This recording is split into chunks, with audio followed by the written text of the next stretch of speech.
আজকে সম্ভবত আমাদের লাস্ট প্রেস কনফারেন্স। এক্সপেকটেশন অনেক ছিল আপনাদের। চিফ অ্যাডভাইজার নির্বাচনের বিষয়ে বলেছেন, উনি আগে নির্বাচনগুলো কিভাবে হতো সেগুলো বলেছেন, যে এগুলো নির্বাচন এক ধরনের মোকারি হতো, পুরো সবগুলোই ফেক ইলেকশন।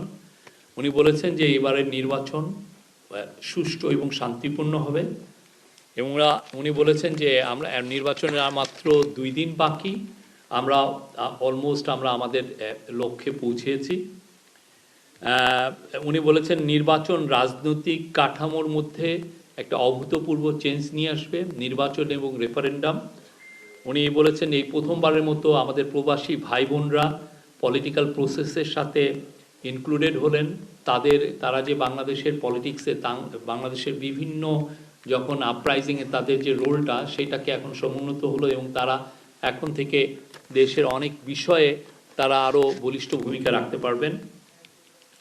উনি বলেন যে এইবারের ইলেকশনে টেকনোলজির যথেষ্ট ব্যবহার হচ্ছে, যেটা ইলেকশনটা সবার জন্য আরও ইজিয়ার হচ্ছে। আপনি কিভাবে ভোট দিবেন সেটার উপর অ্যাপ করা হয়েছে। আপনি কিভাবে ইলেকশন যেগুলো 43,000 যে ভোট কেন্দ্র আছে সেগুলোর সিকিউরিটি কিভাবে মনিটর করবেন সেজন্য নির্বাচন অ্যাপ করা হয়েছে, নির্বাচন বন্ধু অ্যাপ করা হয়েছে। আপনি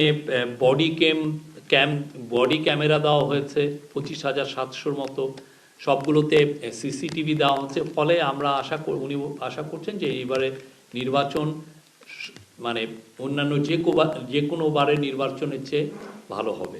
আর উনি বলেছেন যে নানা দেশ থেকে প্রচুর অবজারভার আসছে, এটা একটা রিফ্লেকশন যে তারা এই বাংলাদেশের যে ডেমোক্রেসির উপরে আস্থা তাদের ফিরে এসছে, এবং এটা আরও রিফ্লেকশন যে তারা বাংলাদেশের এই নির্বাচনকে খুবই সিরিয়াসলি নিয়েছে।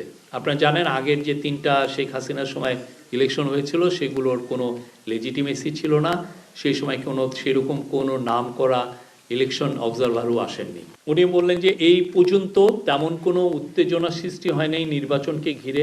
নির্বাচন ক্যাম্পেইন খুবই শান্তিপূর্ণভাবে হচ্ছে, পলিটিক্যাল পার্টিগুলো খুবই ভালো রোল প্লে করছেন, তারা তাদের লিডাররা যেখানে যাচ্ছেন প্রচুর লোক হচ্ছে, এবং এই ক্যাম্পেইনগুলো খুবই শান্তিপূর্ণভাবে হচ্ছে। উনি সেক্রেটারিদেরকে ধন্যবাদ জানিয়েছেন। উনি বলেছেন যে দেশ গণভোটে হা ভোট জিতলে দেশ পাল্টে যাবে, দেশে আর অপশাসন ফিরবে না। মোটা দাগে যেটা বলবো, দেশে একটা পিস অ্যান্ড স্ট্যাবিলিটি ফিরিয়ে আনা হয়েছে। যে ভয়ানক ক্রাইম করেছিলেন আগের স্বৈরাচার, তার জন্য বিচার করা হয়েছে, স্বৈরাচার এবং তার দোসররা, সেইগুলোর জন্য বিচার করা হয়েছে। দেশকে একটা ভালো ইলেকশনের দ্বার প্রান্তে নিয়ে আসা হয়েছে, এবং আমরা আশা করি দেশের ইতিহাসের one of the best election হবে।